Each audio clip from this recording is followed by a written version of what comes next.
Hello, আমি রিক। আবারও চলে এসেছি অ্যাডভেঞ্চার্স ডায়েরির তরফ থেকে। আশা করি সবাই ভালোই আছেন। আপনাদেরকে আগে একখানা পার্ট দেখিয়েছিলাম।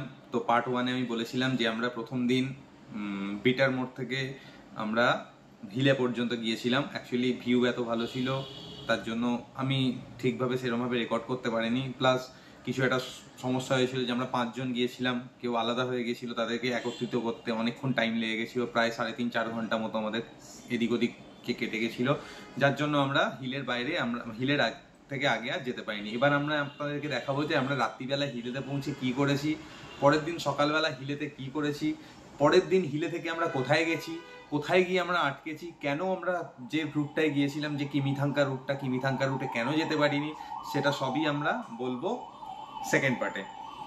ভিডিওটা শেষ পর্যন্ত দেখবেন। চলুন ভিডিওতে আসা যাক। এটাই হচ্ছে হিলে। তো এখানেই আমরা সন্ধ্যাবেলা ঢুকেছিলাম ওই মোটামুটি 5:10-15 নাগাদ। তো 5:10-15তেই এই অবস্থা, পাহাড় ব্যাপারটা বুঝতেই পারছেন। তো যাই হোক, দেখতেই পাচ্ছেন এখানে বাজারের সব সবজি প্লাস হচ্ছে আপনার ফলমূল সব বিক্রি হচ্ছে। তো আমরা এখান থেকেই আমরা বাজার করেছিলাম রান্না করবো বলে।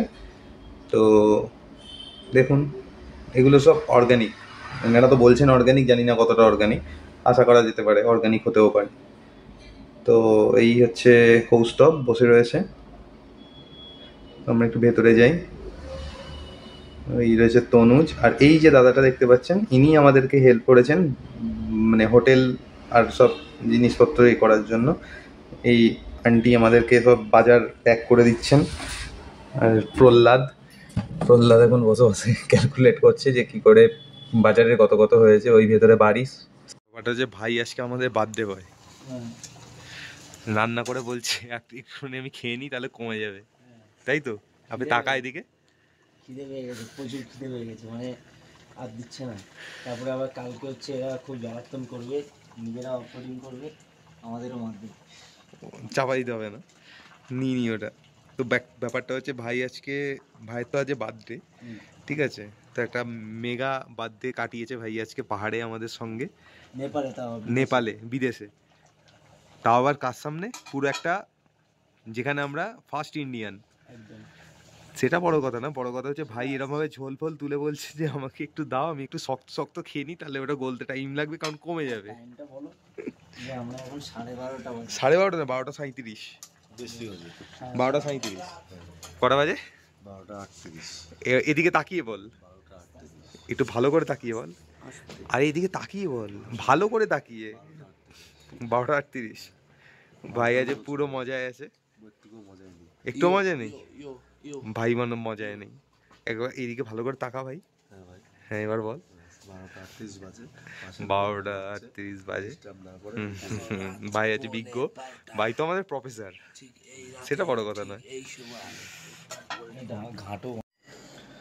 তো দেখলেন বন্ধুরা, আমরা রাত্রিবেলা হিলেতে কি করেছি। অ্যাকচুয়ালি ওটা সন্ধ্যেবেলা ছিল যখন আমরা বাজার করছিলাম, কিন্তু ওটা পাহাড়ের জন্য রাত্রিবেলায়। আর রাত্রি 12টার সময় যেহেতু প্রহ্লাদে ছিল বার্থডে, তো যার জন্য আমরা বার্থডে সেলিব্রেট করছিলাম। তো তারপরে যে রান্না করছিলাম, তো রান্না করার সময় এইসব বাবালগুলো এই বাবালিগুলোই আমরা করেছি। তো এগুলো পার্ট অফ ফান। তো যাই হোক, এনজয় করেছি আমরা হিলেতে। এবার হিলেতে সকালবেলা আমরা কি করলাম সেটা দেখাবো, আসুন। গুড মর্নিং ফ্রম হিলে। আজকে আমরা রয়েছি নেপালের একটা গ্রাম। তো সেই গ্রামটার নাম হচ্ছে হিলে। তো একটু পেছন দিকে দেখাই, এটা হচ্ছে হিলে।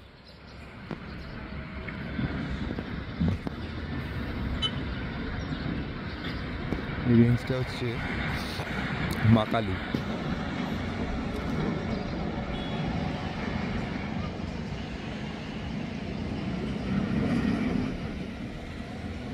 আমরা যে হোটেলে রয়েছি সেই হোটেলের ছাদ থেকে ভিউ হচ্ছে মাকালুর এরকম। আরও ওপরে যাবো, আরও বেটার ভিউ পাবো। তবে ভিউটা জাস্ট অসাধারণ।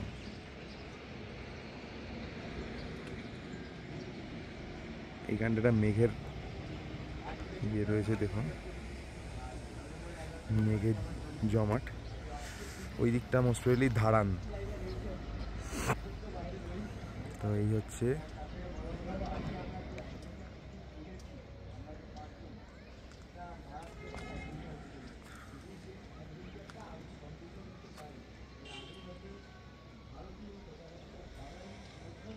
এটা হচ্ছে মাকালু ভিউয়ের ওয়াচ টাওয়ার।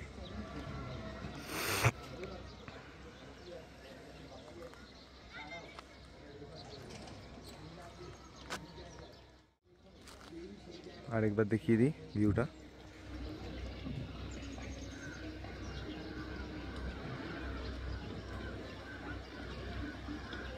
এটা হচ্ছে মাকালু।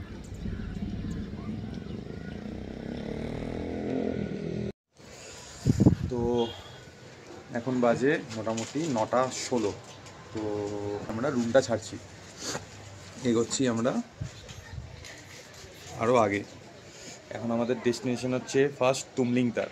আমরা গিয়ে ফার্স্ট তুমলিংতারে দাঁড়াবো, ওখানে একটু খাওয়া দাওয়া করবো, রেস্ট ফেস্ট করবো, ওখান থেকে পেট্রোল ভরবো, পেট্রোল ভরে আগে যাব। তো মোটামুটি আমার লাগেজ সব রেডি। এই হচ্ছে লাগেজ, এই হচ্ছে রুমের অবস্থা। সব অবস্থা খুব খারাপ।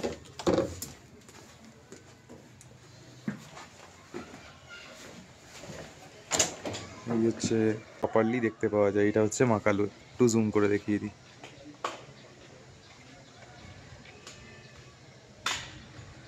তো জায়গাটা অবশ্যই খুব ভালো জায়গা, আমার তো খুব পছন্দ হয়েছে জায়গাটা। এখানেও বেশ জায়গাটা দেখলাম, খুব সুন্দর জায়গা, মানে আমার তো খুব পছন্দ হয়েছে। আমরা ওখানে স্টে করিনি, ধারণের ওপর দিয়ে চলে এসেছি। তো যাই হোক, আমরা রাস্তাতেই পড়েছিল, বাট দেখে ভালো লেগেছে। তো যারা মোটামুটি দেখো, যারা খুব অল্টিটিউডে ঘুরতে যেতে চাও তারা এইদিকে এসো না। যারা মোটামুটি ভাবো যে নর্থ বেঙ্গলের দিকে যাব, যারা নর্থ বেঙ্গল যাও আর কি, তো তারা যদি মনে করো মানে নর্থ বেঙ্গলের যে বিউটি আছে তা সেরকম তুমি যদি বিউটি এক্সপেক্ট করতে চাও, তাহলে এদিকে আসতে পারো। আর এগুলো হচ্ছে এখনও পর্যন্ত আমরা রিমোট এরিয়ায় নেই, এখনও পর্যন্ত আমরা ঠিকঠাক জায়গাতে আছি। এবার আমরা রিমোটের দিকে এগোব। আজ এখন থেকে মোটামুটি আর 55-60 কিলোমিটার পর থেকেই এবার পুরো রিমোট এরিয়া হতে থাকবে। হ্যাঁ, তবে মোটামুটি থাকার জায়গা আছে, এমন নয় যে থাকার জায়গা নেই। তো ইন্ডিয়ানরা তো এখানে কোনোদিন আসেনি, ঠিক আছে। তো আমি কোনো ইউটিউবে দেখিও নি, কোনো ইউটিউবে যদি এসে থাকে তাহলে তো খুবই ভালো। বাট এই পোর্শনটায় কেউ এখনও কোনোদিন আসেনি। তো আমাদের এখন যেতে হবে। কোথায় যাচ্ছি সেটা পরে বলবো, তার কারণ হচ্ছে ওখানে যদি পৌঁছাতে পারি তবেই নাম নেবো, নাহলে নাম নেবো না। কিন্তু এসে কনফেস করে দেবো যে আমরা কোথায় যেতে চাইছিলাম, যেতে পেরেছি কি না পেরেছি। ঠিক আছে, চলো এখন আমাদেরকে যেতে হবে, এগোতে হবে। তো এবার আমরা এগোই, সঙ্গে থাকো, আরও ভিউ দেখাবো। যেই জায়গাগুলো দেখানোর যতটুকুনি ইনফরমেশান দেওয়ার, সেই ইনফরমেশানগুলো দেবো, অবশ্যই দেবো। একদম টোটাল ডিটেলসে দেবো, কাউকে জিজ্ঞাসা না করে আপনারা এখানে আসতে পারবেন, এরকম ডিটেলসে আপনাকে দেবো পুরো। ঠিক আছে, তো এখন এই ডিটেলসটা দেওয়ার জন্য আমাদেরকে এগোতে হবে। আমরা এবার যাই, চলো টাটা। পাচ্ছি না তাই। হোটেল মাকালু ভিউ, এই একটা হোটেল, ওদের এই একটা হোটেল। এই হচ্ছে আমাদের গাড়ির লাইন আপ। এটা প্রহ্লাদের গাড়ি, এটা কৌস্তবের গাড়ি, এটা আমার গাড়ি। এখনো পর্যন্ত কোল স্টার্ট হচ্ছে। এটা আমার বিস্ট, এটা বিস্ট চলছে ব্যাপক, মানে পারফরমেন্স টপ নচ। এইটাও ভালো, সব কটা গাড়ি ভালো পারফরমেন্স দিচ্ছে। এটা তো আমরা চলছি এখন বিন্দাস। এটা হচ্ছে এই জায়গাটা, জায়গাটা বেশ ভালো, বেশ ভালো জায়গা। এই মাকালুর যে ভিউটা আমি দেখতে পাচ্ছি এখন, ঠিক আছে, এটা যদি সামনে থেকে কেউ দেখে এটাকে ভিডিও করে যদি নিয়ে যায়, মানে এটাকে মানে এই জায়গাটা অ্যাকচুয়ালি লোকজন হিডেন জিম বলে পাগল করে দেবে। মানে এটা ওয়েস্ট বেঙ্গলে হলে এতক্ষণে মোটামুটি পিলপিল করে লোক, মানে আমরা যেখানটা দাঁড়িয়ে আছি এখানে কয়েক হাজার লোকের ভিড় থাকতো। এখন এটা সিজন টাইম, কয়েক হাজার লোক এখান থেকে এই মাকালুর ভিউ নিতে আসছে। এখান থেকে মাকালু মনে হচ্ছে এই ছুঁয়ে নেবো, ব্যাস সব ফটোগ্রাফি শুরু করে দিয়েছে। কিছু বলার নেই, মানে ভিউটা এরকম মনে হচ্ছে হাতটা বাড়ালেই মাকালু ছুঁয়ে নেবো। মানে কি বিশাল মাকালু এখান থেকে দেখতে পাওয়া যাচ্ছে, বলে বোঝানো যাবে না। এই জায়গাটার নাম হচ্ছে পোখরিবাস। পোখরিবাস তো পোখরিবাস। এই জায়গাটার নাম হচ্ছে পোখরিবাস, এটা নেপালে। পোখরিবাস থেকে এই রকম মাকালু ভিউ দেখতে পাওয়া যায়। মানে এটা কত বড়, মানে কেউ আন্দাজা করতে পারছে না, ক্যামেরায় আমি বোঝাতে পারছি না। আপনারা যদি আসুন, এসে দেখুন। নর্থ বেঙ্গলে সবাই কাঞ্চনজঙ্ঘার পেছনে দৌড়ান, তো একবার এখানে এসে দেখুন। অবশ্যই নর্থ বেঙ্গল খুবই সুন্দর জায়গা, দারুণ জায়গা, আমার তো খুব পছন্দের জায়গা। মানে সত্যিকার এটা যদি বেঙ্গল হতো, এতক্ষণ মোটামুটি এখানে 1000 খানেক লোক থাকতো। বাঙালিরা নোংরা করা শুরু করে দিত, ওই চিপসের প্যাকেট, জলের বোতল, এইসব। নর্থ বেঙ্গল আমাদের কাছে প্রাইড, কিন্তু নর্থ বেঙ্গল হলে আমরা বাঙালিরা কলকাতা থেকে গিয়ে বিশেষ করে চিপসের প্যাকেট, জলের বোতল, আবার ওখানে গিয়ে যদি দারু খায়, সে দারুর বোতল চারিপাশে ফেলে রাখবে, পরিষ্কার করে না, নোংরা। কিন্তু এই জায়গাটা, তার থেকেও বড় কথা হচ্ছে যে এইখানে লোকজন আমাদের তাকিয়ে ভাবছে যে আমরা কি ফালছাল করছি। প্রথমে বলছে তুমি কে বিহার সো, মানে আমরা কি সব করছি এখানে, এইসব ফটো তোলার জন্য। ওরা রোজ রেগুলার দেখে এইসব। আর এটাই যদি ওয়েস্ট বেঙ্গল হতো, এতক্ষণ এখানে এটা একটা ভিউ পয়েন্ট তৈরি হয়ে যেত। এটাও পুকুরি রাজ্যের ভিউ পয়েন্ট, মানে ভিউ পয়েন্ট, কিন্তু কোনো লোক নেই। আমরা তৈরি করলাম, আমরাই তো আসলাম এখানে। এখানে তো বাঙালিদের কেউ আসে না, বাঙালি আর কোনদিন কেউ আসেনি, মানে কোনো ইন্ডিয়ানই আসেনি। জানিও না, আমরা ভিউ পয়েন্ট তৈরি করলাম। তো ব্যাপারটা হচ্ছে যে এটা যদি আজকে ওয়েস্ট বেঙ্গলের কোনো একটা জায়গা হতো, এই যে জায়গাটা দেখছেন এখানটা একটা ভিউ পয়েন্ট তো হতোই, আর লোকজন এতক্ষণে কিলবিল করতো এটা দেখার জন্য। সকালবেলা ঘুম থেকে উঠে দাঁত মাজতে চলে আসতো। কিন্তু এই জায়গাগুলো কেউ প্রমোট করে না। এই এত সুন্দর জায়গা আছে। মানে আমি তো দিবানা হয়ে গেলাম মাকালুটাকে দেখে। মানে মাকালুটা কি বিশাল সাইজ মাকালুর, মানে এত বড় দেখতে পাওয়া যাচ্ছে। কাঞ্চনজঙ্ঘা আমরা যেখান থেকেই দেখি না কেন, সান্দাকফু যেখান থেকেই কাঞ্চনজঙ্ঘা দেখি, এরকম সাইজ দেখতে পাবো না প্লিজ। এই যে সাইজটা, এই সাইজ দেখতে পাবো না। মাঝে ফটোটা অ্যাড করার কারণ ঠিক ওই জায়গা থেকেই যেখানে আমি ভিডিওটা করছিলাম, ভিডিওতে বোঝা যাচ্ছিল না যে মাকালুটা কত বড়। একদিকে মাকালু শেষ হলো, এদিকে আবার একখানা ভ্যালি শুরু হয়ে গেল ওই পোখরিবাসেতেই। একই জায়গায় দু ধরনের ভিউ, ভাবুন। এই রকম ভিউ কিন্তু সচরাচর নর্থ বেঙ্গলে দেখতে পাওয়া যায় না। যদিও বা দেখতে পাওয়া যায়, সেই জায়গাটা হয়ে যায় হিডেন জিম। ঠিক আছে, প্রাইস অনেক বেশি হয়ে যায়, গেলেই থাকা খাবার অনেক কস্টলি হয়ে যায়। এই জায়গাগুলো অনেক সস্তা জায়গা, আর এই জায়গাগুলো কেউ সেরকমভাবে এক্সপ্লোর করেনি, একদম আনএক্সপ্লোর। আর কেউ প্রমোটও করে না, তো কোনো ইউটিউবার এসে এই জায়গাগুলো প্রমোট করে না। এই জায়গাগুলো অনেক সুন্দর। তো যারা আমার ভিডিও দেখছেন তাদের রিকোয়েস্ট করবো যে এই জায়গাগুলো আসুন, ভিজিট করুন। আর এই জায়গাগুলো অনেক সস্তায় থাকতে পারবেন আপনারা, খুব সস্তাও জায়গাগুলো। তো প্লিজ আসুন, এই জায়গাগুলো দেখতে পাবেন যে কতটা সুন্দর এই জায়গা। এবার আমাদের যেতে হবে। তো জায়গাটার নাম মনে রাখবেন, এই জায়গাটার নাম হচ্ছে পোখরিবাস। ঠিক আছে, হিলের পর পোখরিবাস। হিলে থেকে বেশি দূর নয়, একটুখানি দূরত্ব, পোখরিবাস। চলুন আগে বাড়া যাক। এখানকার যে ভিউ মোটামুটি যা আমরা দেখতে পাচ্ছি, অসাধারণ। মানে আমার তো ক্যামেরা মাঝে মধ্যে বন্ধ করতে ইচ্ছা করছে না, নয় দেখাতে থাকি। তো আমরা এখন অনেকটা নিচে আছি। তো যেখানে ছিলাম পোখরিবাস থেকে নিচের দিকে নামছি আস্তে আস্তে। তো তুমলিংতারটা অনেকটাই নিচেতে, তুমলিংতারটা অলমোস্ট সমতল জায়গা। তো এই দেখুন ভিউটা, কিছু বুঝছেন?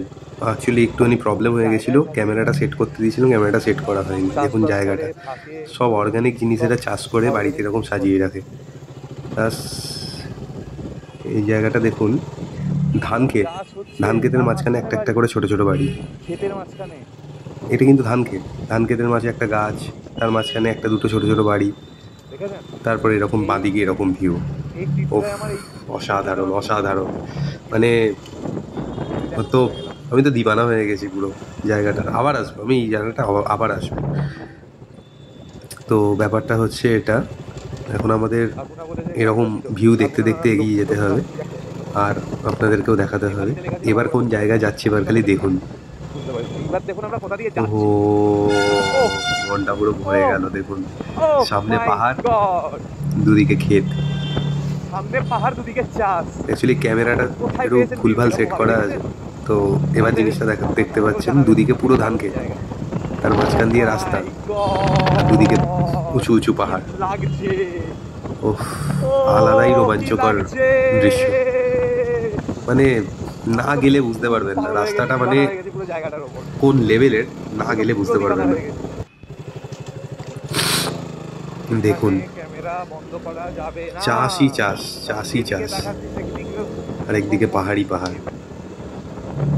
তো আমরা এখন যাচ্ছি তুমলিংতারের দিকে। এই রাস্তাটা ডান দিকে চলে যাচ্ছে, এটা যাচ্ছে চয়নপুরের জন্য। তো আমরা এখন আছি লগুনাতে। লাগুনা, এই যে জায়গাটা, এই জায়গাটার নাম হচ্ছে লাগুনা।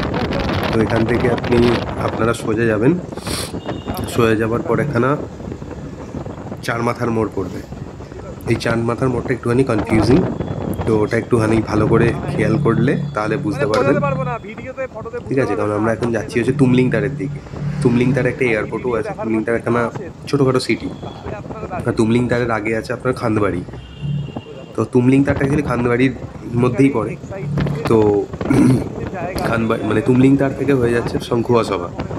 এই লাগুনাও শঙ্খুয়া সভার মধ্যে পড়ে, কিন্তু লাগুনার পেছনে আমরা একটা যে নদীটা ক্রস করলাম, নদীর ওপারটা আলাদা জেলা, এই নদীর এপার থেকে হয়ে গেল শঙ্খুয়া সভা জেলা। তো দেখতেই পাচ্ছেন শঙ্খুয়া সভা কীরকম। তো সামনে আরও রোমাঞ্চকর জিনিস বাকি আছে। তো এখনও পর্যন্ত আমরা কোনো অফরোড পাইনি, এরকম পুরো অনরোড দিয়েই যাচ্ছি। তো অফরোড এখনও দেরি আছে, খানবাড়ির পর থেকে পড়বে ম্যাক্সিমাম আসলে অফরোডটা। এখন এরকম পুরোটাই অনরোড।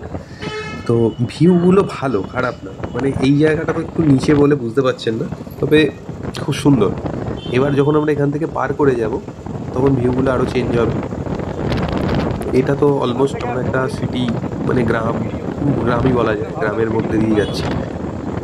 তো বেশ সুন্দর জায়গাটা। মানে এইখানটা কিছুটা আপনার এই পুরুলিয়া টাইপের ফিল পাবেন, কিছুটা আপনার এই রাঁচি পুরুলিয়ার যে পাহাড় মতো সেখানটা আছে, কিন্তু কিছুক্ষণ পর থেকেই আপনারা আবার ওপরে উঠে যাবেন। তো এই সামনে আসতে চলেছে আমাদের এই চার মাথার মোড়টা, আর একটু সামনে গিয়েই আছে। এখানটা এবার আমরা আস্তে আস্তে একটু ওপরে উঠছি। অল্টিটিউড খুবই কম, খুব বেশি হলে 1500 থেকে 1800 ফুটের মধ্যেই হবে, কিন্তু জায়গাটা সুন্দর।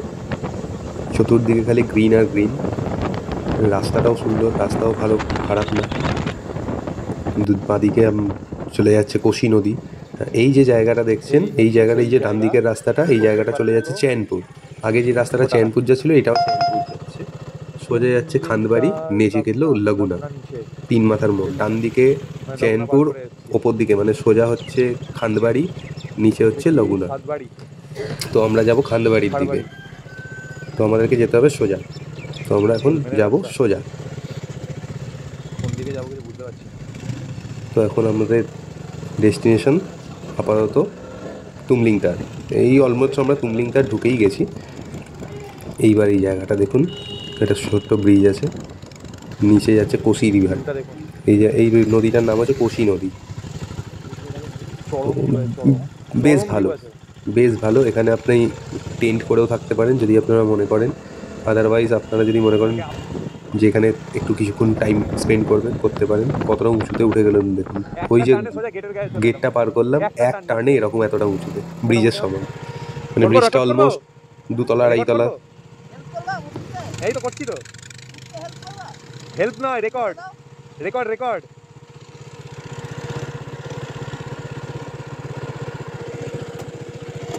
হলো আজকে আমাদের খাবার দাবার। যাই হোক, একটু মজা করতেই হয়। তো আমরা এখন তুমলিংতার পৌঁছে গেছি। তুমলিংতারে এসে এই যে বাটিতে রয়েছে চিকেন, ওই দিকের বাটিটায় রয়েছে মাছ। এই মাছটার নাম হচ্ছে আরশোলা, ভাববেন না কিন্তু, মাছটার নাম হচ্ছে আশোলা মাছ। আশোলা। ডাল, নর্মাল ডাল, মূলো, এটা হচ্ছে ফুলকপি আলুর তরকারি, সঙ্গে চাটনি, আচার। তো এটা পেঁয়াজের জায়গায় মূলো ইউজ করে। এটা হচ্ছে লেবু। আর ওইখানেও একজন খাচ্ছে, ওখানেও আপনার ওই আসলা মাছ দিয়ে ভাত খাচ্ছে, ওটা প্রহ্লাদ। তো ঠিক আছে, খাবার দাবার বেশ ভালোই ছিল, খুব একটা খারাপ না। মাছটা খুব টেস্টি ছিল। মাছটা দেখা, ছোট ছোট মাছ, চুনো মাছ, কিন্তু বেশ টেস্টি। তো এখন আমরা তুমলিংতারে খাওয়া দাওয়া সেরে চলে এলাম খান্দবাড়িতে। তো খান্দবাড়িটা মনে রাখবেন, এটা হচ্ছে খান্দবাড়ির লাস্ট পেট্রোল পাম্প। আপনারা যদি যাচ্ছেন, আমরা যেই জায়গায় যাচ্ছি, নামটা কি বলেই দিই নাকি? বলেই দিই আমাদের গন্তব্য। যাই হোক, এটা হচ্ছে খান্দবাড়ির লাস্ট পেট্রোল পাম্প। ওইদিকে আর কোনো পেট্রোল পাম্প পাবেন না। তো এখানে আমরা সবাই যে যার ট্যাঙ্কে যতটা পেট্রোল দরকার ততটা ফুল করে নিয়ে এলাম। 3 লিটার 400 ঢুকেছে। আমার ওই 3.5 লিটার মতো তেল ধরেছে। তো এটা হচ্ছে খান্দবাড়ি। শুনতেই পেলেন বারিশের কথায় ওই ওরা জাম্প মেরে বেরোবে। আসলে নতুন ইম্পালস গাড়ি দিয়েছে তো এখন ওর মনে উৎফুল্ল জেগে রয়েছে, আর কিছুই না। তো এইবার আমরা আস্তে আস্তে ওপর দিকে উঠছি। এবার আমরা ওপরে উঠবো। এইবার আমাদের কিন্তু অফ রোডের সম্মুখীন হতে হবে। এবার আস্তে আস্তে রোড কিন্তু খারাপের দিকে যাচ্ছে। তো এইবার দেখতে থাকুন। এদিকে সেই ধান ক্ষেত, এখানে কিন্তু এখন মোটামুটি খানবাড়ি থেকে আপনারা মোটামুটি এই রাস্তা ধরে এখন মোটামুটি আমরা চাষ পাবো যতক্ষণ আমরা টার্গেট। দুদিকে চাষ চলছে। কিছু ফটো আছে, সেগুলো আপনারা ইউটিউবেও দেখতে পাবেন, ফেসবুকেও দেখতে পাবেন। ফটোগুলো পোস্ট করব, ইউটিউবেও করব, ফেসবুকেও করব। তো রাস্তাটা এনজয় করুন, বেশ সুন্দর। আমি তো খুব এনজয় করেছি। দেখুন, হিউজ কিছু আশা করা যায় না, কারণ এই ট্রিপটা হচ্ছে একদম সস্তার ট্রিপ, কম খরচের ট্রিপ। ঠিক আছে, এই ট্রিপটাই আজকে যদি আমরা নর্থ বেঙ্গলে করতে যেতাম অনেক খরচা হয়ে যেত। তার কারণ হচ্ছে নর্থ বেঙ্গলে খাওয়া দাওয়া খুব কস্টলি। কারণ নর্থ বেঙ্গলে এখন সবই মোটামুটি হিডেন জেম, যেগুলো আমরা 10 বছর আগে ঘুরে এসেছি সেগুলোও এখন হিডেন জেম হয়ে গেছে। থাকা খাওয়া মানে পার হেড হয়তো থাকা খাওয়া মিলিয়ে প্যাকেজ পার হেড হিসাবে হয়ে গেছে 1200-1500।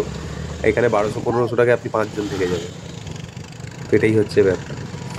এই জায়গাটা একটু দাঁড়াবার প্ল্যান আছে, দাঁড়ালাম। কারণ হচ্ছে ডান দিকটা খুব সুন্দর জায়গাটা, দেখুন ডান দিকটা।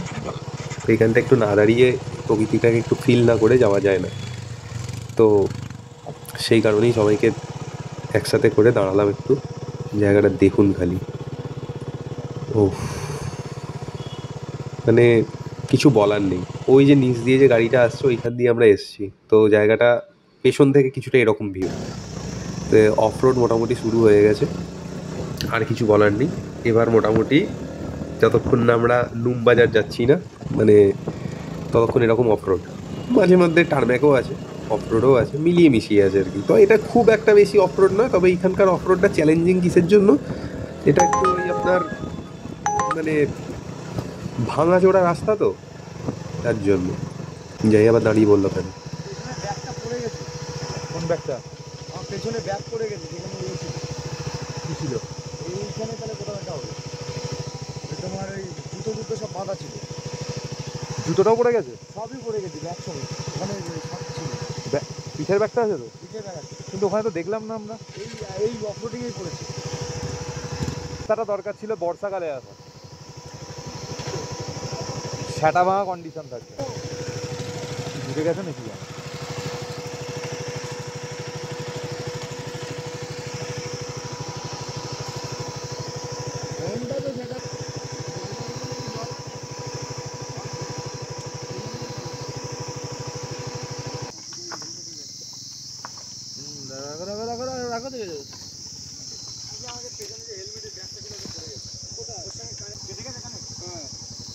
পাঁচশো মিটারের বেশি তো এ করে না।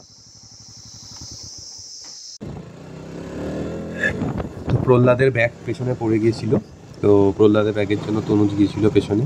তনুজ আবার তুলে নিয়ে এসছে, সামনেই ছিল, বেশি দূর না, ওই মিনিট 2-3 লেগেছে হয়তো। তবে আমরা ওই চালাচ্ছিলাম জোরে জোরে, তো সেই জন্য আর খেয়াল করিনি। আমরা রাস্তার ওপর কনসেন্ট্রেট করেছিলাম, তো কোথায় পড়েছে অতটা খেয়াল করিনি।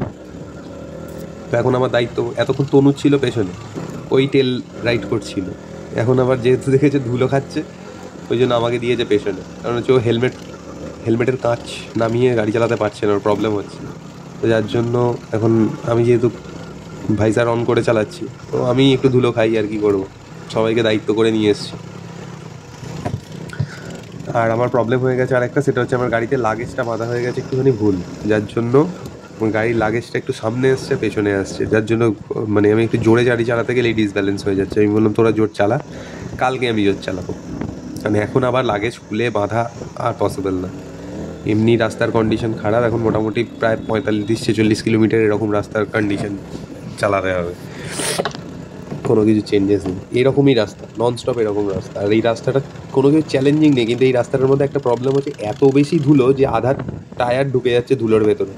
তো কী হচ্ছে, গাড়ির টায়ারের ডাইরেকশন চেঞ্জ করে দিচ্ছে, এই হচ্ছে প্রবলেম, এছাড়া কোনো প্রবলেম নেই। তবে এই রাস্তাটা বর্ষাকালে খুব যারা আমার ভিডিও দেখে আসার চিন্তা ভাবনা করছো, অ্যাডভেঞ্চার লাভাররা, কিছু মানে বদনাম ইউটিউবার আছে যারা এসে জায়গাটার বদনাম করবে, আসবেন না, মরণ গুহা, তারা যদি আসতে হয় না দাদা, আপনাদেরকে বললাম আপনারা ঠিক বর্ষাকালে আসবেন, ঠিক আছে? এসে সবাইকে রেকমেন্ড করবেন যে আসবেন না প্লিজ, কারণ এটা বর্ষাকালে খুবই ডেঞ্জারাস হয়ে থাকবে। এই রাস্তাটা আসতে গেলে বর্ষাকালে, আমি তো বর্ষাকালে আসবো, বর্ষাকালে নবি লাগিয়ে আসবো, কারণ এই রাস্তাটা নবির জন্য একদম পারফেক্ট। আর আমার তো মাঠ হেভি লাগে, একদম হেলমেট পর্যন্ত কাদা থাকবে, এরকম মাঠে চালাতে আমার খুব হেভি লাগে। আর এই রাস্তাটা কিন্তু সেরকম চ্যালেঞ্জিং হয়ে যাবে বর্ষাকালে, আমি যা বুঝতে পারলাম। তো বর্ষাকালে একবার যেতেই হয়। তো যাই হোক, ট্রিপ আমাদের বেশ ভালোই হচ্ছে, রাস্তাটাও বেশ সুন্দর। তো তনুষকে বলছি পেছনে যাবি ভাই, বলছে না পেছনে যাবো না, ধুলো আমি খেতে নারাজ, তুই ভাইজার অন করে আছিস, গুগল করে আছিস, তুই থাক পেছনে। ও জানি না কী প্রবলেম হচ্ছে ভাইজার লাগিয়ে। আমার ক্যামেরার পজিশানটা একটুখানি প্রবলেম আছে, যার জন্য আমি ভালো করে রেকর্ড করতে প্রবলেম হয়নি, প্রথম দিকে একটুখানি প্রবলেম ছিল, এখন তো দেখছি ঠিকই আছে। তো যাই হোক, এই যে জায়গাটা, এই জায়গাটা সোজা যাচ্ছে নুম বাজার। এখন আমরা যাচ্ছি নুম বাজারের দিকে, নুম বাজার থেকে যাব হচ্ছে আমরা গাড়িনাড়া। তো এরকমই রাস্তার আর কোনো চেঞ্জেস নেই, হয়তো কিছুক্ষণ পর টার্মেক পেলেও পেতে পারি, নাও পেতে পারি।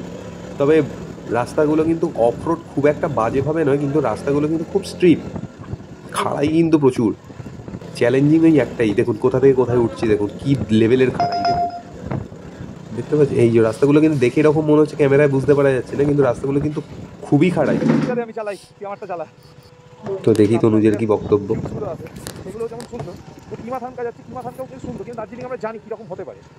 এই জায়গাটা বেশ সুন্দর, এই জায়গাটার নামটা ঠিক মনে নেই, এত নাম মনে রাখা পসিবল।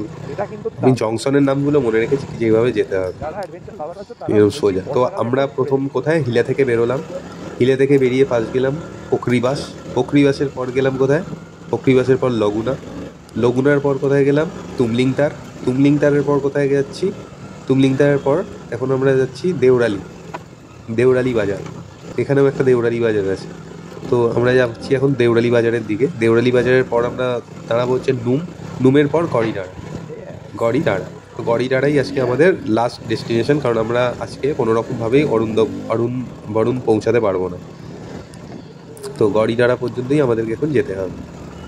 তো ভাই এখন ইম্পালস নিয়ে খুব ওড়াচ্ছে, খালি আমাকে ওভারটেক করতে দিচ্ছি না, বলছে আমার ভিডিওটাও কি হবে না?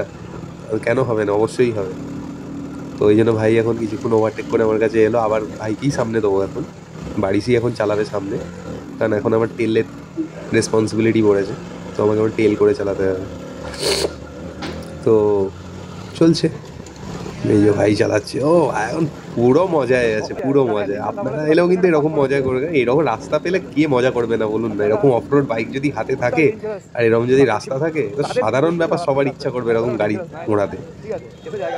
তো চলছে আমাদের ট্রিপ বেশ ভালোই। এই জায়গাটা একটু জঙ্গল মতো আছে, সুন্দর, ব্যাস এইটা হচ্ছে আমাদের চ্যালেঞ্জিং। দেখুন রাস্তা তৈরি হচ্ছে এখানে, কিন্তু রাস্তা কিছুদিন পর হয়তো হয়েই যাবে, তখন আপনাদেরকে হয়তো এতটা নাও কষ্ট করতে হতে পারে, ঠিক আছে? তো রাস্তাটা বেশ ভালো, ফাটিয়ে মজা করছি আমরা, ঠিক আছে? তো রাস্তা তৈরি হচ্ছে, তবে বর্ষাকালে কিন্তু এই রাস্তাটা চ্যালেঞ্জিং হবেই, যতই রাস্তা হোক বর্ষাকালে বেশ ভালোই চ্যালেঞ্জিং হবে। দেখুন রাস্তা হচ্ছে বলতে রাস্তার কনসেপ্ট হচ্ছে, রাস্তা কিন্তু প্রপারলি হচ্ছে না, ওই মাটিই পড়ছে, মাটির উপরে হয়তো কয়েকটা পাথর ফেলে দেবে, এরকমভাবেই রাস্তা হবে। তো চলতে থাকি, আমরা তো বেশ মজাই করছি। এই জায়গাটা বর্ষাকালে এসে একবার দেখতে হবে কীরকম মজা, লাগিয়ে আনতে হবে গাড়িতে নবি টায়ার দিয়ে বর্ষা। ও স্ট্রিপনেসটা দেখুন, খালি ক্যামেরায় হয়তো বুঝতে পারা যাচ্ছে না কোথা থেকে কোথায় উঠছে, দেখুন রাস্তাটা খাড়াই আছে বস, একদম বিগিনারদের জন্য কিন্তু না। যারা মোটামুটি একবার দুবার পাহাড়ে চালিয়েছে তাদের জন্য ঠিক আছে, তারা আরামসে চালিয়ে নেবে, কিন্তু যারা একদম বিগিনার, মানে কখনোই পাহাড়ে আসেনি, তাদের জন্য একটু চাপ আছে। তো এরকমই রাস্তার কন্ডিশন, পুরো আপনি যতদূর যাবেন এখন এরকমই দেখতে পাবেন, পুরোই এখন এরকম কাঁচা রাস্তা। সামনে হয়তো টার্মেক পেতে পারি, আশা করা যায়। আমি চাইছিও না যে টার্মেক আসুক, আমি চাইছি এরকমই চলুক রাস্তা। মোটামুটি আর 20-22 কিলোমিটার মতো বাকি। অফ রোড মোটামুটি আমরা 20-22 কিলোমিটার পার করেই ফেলেছি, আর 20-22 কিলোমিটার মতোই বাকি আছে। 25 কিলোমিটার রাস্তা। যেখান থেকে আমরা অফ রোডটা পেয়েছিলাম ওখান থেকে ওই 40-42 কিলোমিটার রাস্তা। এরকমই কাঁচা রাস্তা পাবে, এইরকমভাবেই রাস্তা তৈরি হয়। এরকম মাটি ফেলে দেয়, তার উপর দিয়ে কিছু পাথর ফেলে দেয়, হয়ে গেল। রাস্তাটা বেশ ভালো, কিন্তু এই গ্র্যাভেলসের জন্য একটুখানি চ্যালেঞ্জিং আছে। ঠিক আছে, বললাম তো একদম বিগিনার যারা তাদের জন্য একটু প্রবলেম, কিন্তু যারা চালিয়েছে একবার দুবার তাদের কোনো সমস্যা নেই। এই যে টার্নটা আছে, এই টার্নটা কিন্তু বেশ ভালো স্ট্রিপ আছে, মারাত্মক খাড়াই আছে। দেখুন চাকা কীভাবে স্পিন করছে। পুরোটা তো দেখানো সম্ভব না। ব্যাস, আমরা আবার টার্মেক পেয়ে গেছি, কিন্তু মনে হয় না এই টার্মেক বেশিক্ষণ থাকবে, কিন্তু হয়তো টার্মেক শেষ হয়ে যাবে। হতে পারে টার্মেকের পর আরও খারাপ পেলাম। ও ভাই সাব, এই রাস্তা কে চায় না বলুন তো? আর বর্ষাকালে এই রাস্তা তো স্বর্গ আমাদের জন্য। ভরা মনসুনে হয়তো এই রাস্তা বিশালই চ্যালেঞ্জিং হবে, পার করা খুব সমস্যার হবে। কিন্তু ধরুন ওই 1-2 দিন বৃষ্টি হয়ে গেল, তারপর আকাশ ক্লিয়ার হলো, এরকম অবস্থা একবার আসতে হবে। ধরুন মে জুন এরকম সময় একবার আসলে এই রাস্তাটাকে অ্যাকচুয়াল ফিল করা যাবে। আর আমি তো আসছি, ইচ্ছা তো আছে মে মাসে আসার, কারণ মে মাসে খুব একটা বেশি মনসুন আসবেও না, মাঝে মধ্যে বৃষ্টি হয় আর মাঝে মধ্যে সূর্য দেখা যায়, তো এই সময় এটা ভালো ফিল করা যাবে এই অফরোডটা। মোটামুটি আমি চাই হেলমেট অবধি কাদা হয়ে যায়, পুরো গাড়িটা তো কাদায় ঢেকে যায়। তো আমরা এখন এই জায়গাটার নাম জিজ্ঞাসা করলাম ওনাকে, উনি বললেন যে देवराली बाजार। देवराली भंजन। ये कीमा थान का किधर है? कौन सा रास्ता पड़ेगा? इधर पड़ेगा कि इधर पड़ेगा? हाँ, তো সরি, देवराली बाजार না, देवराली भंजन। উনি বললেন বাঁদিকে যে রাস্তাটা যাচ্ছেন ওই বাঁদিকের রাস্তাটা দিয়ে আমাদেরকে এগিয়ে যেতে হবে। আমার গাড়ি একটু হিট হয়ে গেছিলো, যার জন্য আমি কিছুক্ষণ এখানে দাঁড়িয়েছিলাম, ব্রেক নিয়েছিলাম। তো এখন আমরা আবার জার্নি স্টার্ট করেছি। আমার গাড়িতে না, সরি প্রহ্লাদের গাড়িতে হিটিং সেন্সার ওকে দিয়ে দিচ্ছিল, ইন্ডিকেট করছিল, তার জন্য আমরা একটু দাঁড়িয়েছিলাম। তো আবার অ্যাজ ইউজুয়াল যেমন জার্নি হয় সেরকম শুরু করে দিলাম। রাস্তা এরকমই চলবে, আর রাস্তা ঠিক হবে বলে মনে হয় না। তো এই রকম রাস্তাতেই তো মজা করার জায়গা, টার্মেক হলে তো মজা আসতো না, এই রাস্তাতেই মজা হয়। তনুজ বলছে ভাই রাস্তা শেষ হবে না, একদম হবে, একদম হবে। তো সবাই এনজয় করছে রাস্তাটাকে, কেউ একটু কম কেউ একটু বেশি, তো আমরা তো চলতেই থাকছি। তো ভালো লাগছে। ব্যাপারটা হচ্ছে যে সবাই তো সান্দাকফু তারপর এদিক ওদিক যাও, তো এই রাস্তাগুলো এক্সপ্লোর করতে পারো, এই রাস্তাগুলো ভালো, এগুলো লং ডিস্টেন্স অফ রোড এগুলো।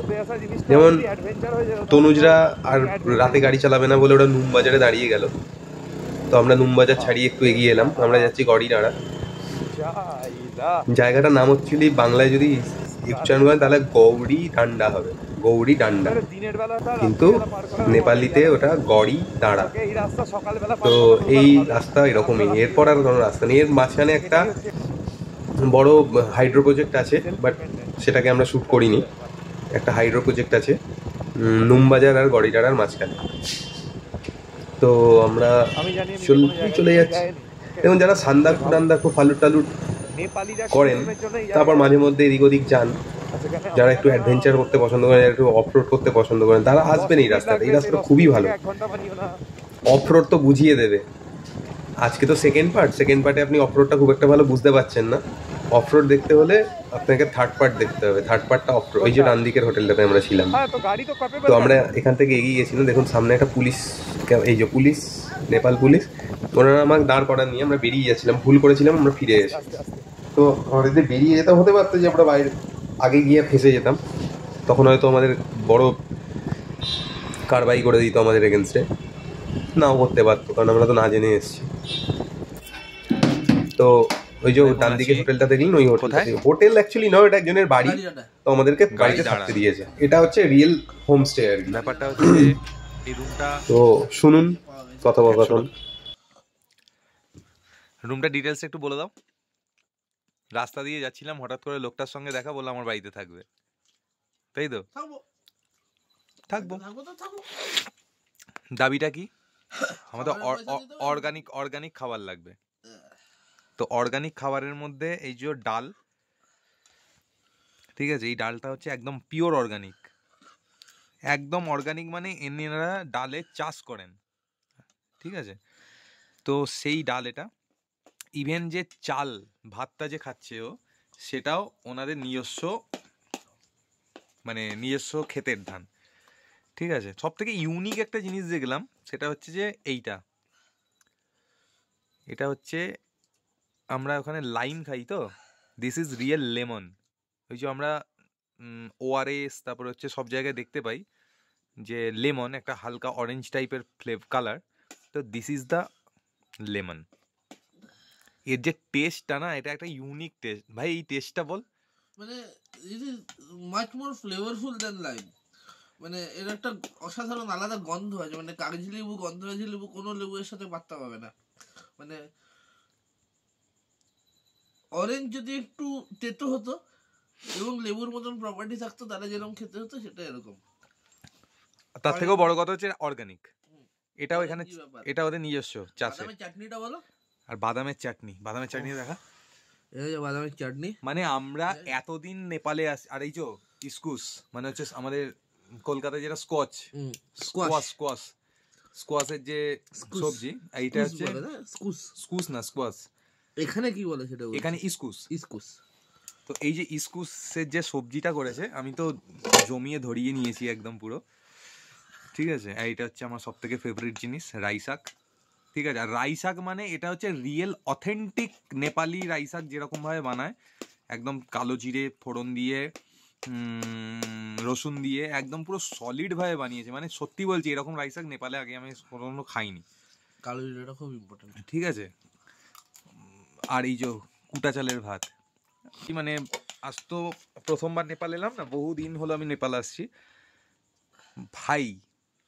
এই জায়গায় স্পেশালি এই যে খাবারটা খেলাম, ঠিক আছে, এই যে ডাল, এই ডালের যে ফ্লেভার, মানে রিয়েল অর্গানিকের, মানে লোকে অর্গানিক কেন খেতে, আমরা সার ফার দিয়ে যে কেমিক্যাল দিয়ে যে ডালগুলো খাই আমরা বাড়িতে, সেই ডাল আর এই ডালের মধ্যে হিউজ ডিফারেন্স, হিউজ। ডাল টেস্টটাই আলাদা।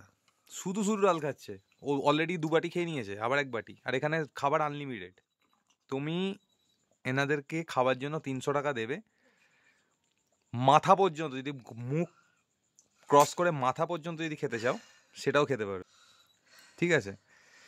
তো বাকি সব ঠিকঠাক, একদম লেপ টেপ দিয়ে, ঠিক আছে, খুব সুন্দর করে তৈরি করে। কিন্তু ব্যাপারটা হচ্ছে, এটা এনাদের নিজস্ব ঘর বাড়ি, সেই বাড়িতেই আমাদেরকে থাকতে দিয়েছে, ঠিক আছে? এটা হোমস্টেও না, এটা অ্যাকচুয়ালি হোমস্টে। আমরা হোমে স্টে করছি, এটা বোর্ড লাগানো হোমস্টেতে আমরা, হ্যাঁ, কোনো হোটেল বা হোমস্টে কিচ্ছু লেখা নেই কিন্তু বাইরে। এটা ওনার বাড়ি। আমরা রাত্রিবেলা, মানে অন্ধকার হয়ে গেছিলো, তো ফিরছিলাম, তো ওই দাদাকে জিজ্ঞাসা করেছিলাম যে कौड़ी दाड़ा कहाँ है? कौड़ी दाड़ा तो मेरा घर है। हमने ठीक है तो बैठ जाइए, आप लेके चलिए। তো উनको छोड़ दिया, ওনাকে ছাড়লাম। ছাড়ার পর সেই গিফটে উনি আমাদেরকে এই রুমটা দিলেন 100 টাকার বিনিময়ে। উনি ফ্রিতেই দিচ্ছিলেন, ফ্রিতে দিচ্ছিল তো, আমরা বললাম কিছু তো নিতে হবে, ওই জন্য 100 টাকা আমাদের এনসিতে নিচ্ছে। আমরা দুজনে খাবার খেলে ফ্রিতেই করে দিত, তুমি একা যেহেতু বলেছো। হ্যাঁ, আমরা দুজনেই খাবার খেয়েছি, খাবার অর্ডার দেওয়া হয়েছে একজনের। যেহেতু এখানে আনলিমিটেড, ওই জন্য আর দুখানা নেওয়ার কোনো মানে হয়নি। কিন্তু ব্যাপারটা হচ্ছে যে, এই যে ওনাকে যে হেল্প করলাম, ওনাকে হেল্প করার জন্য, মানে উনি তো হেঁটে হেঁটে আসছিলেন। আপনি ভাবুন, 6.5-7 কিলোমিটার উনি চড়াই উতরাই দিয়ে উনি হাঁটতেন, ঠিক আছে? ওনাকে একটু গাড়ি করে ছেড়ে দিয়ে গেছি, ঠিক আছে? উনি বললেন आपको कुछ चिंता नहीं है, आप खाना का पैसा दे दीजिए, आप रह जाइए, हमको कोई ये नहीं है। हम बोलলাম না, ऐसे तो नहीं होगा, पैसा तो आपको देना पड़ेगा। তো তার জন্য উনি থেকে 100 টাকা করে দুজনের 100-200 টাকা চার্জ করেছেন, ঠিক আছে। কিন্তু সেই হিসাবে আমরা যে ঘরটা পেয়েছি, আমি ঘরটা তো ছেড়েই দিলাম। ঘর যাই হোক, না আমি ঠিক ঘরটা আছে। ছেড়েই দিলাম, ঘরটার জন্য যদি আমার থেকে 300 টাকা নিত সেটা বড় কথা না, কিন্তু এই যে খাবারটা, ভেজ খাবার, লেবুর রংটা, ভেজ খাবার আর এই টেস্ট, মানে ডাল কি খাচ্ছি না খাচ্ছি, মানে ডাল আমি অনেক জায়গায় খেয়েছি, ইউপিতে খেয়েছি, বাড়িতে খেয়েছি, বেঙ্গলে খেয়েছি, যেখানে এখানে বেড়াতে গেছি সেখানে ভাত খেয়েছি, ডাল খেয়েছি। ওটা ওয়ান অফ দ্য বেস্ট, আমার লাইফে খাওয়া সব থেকে বেস্ট ডাল এটা।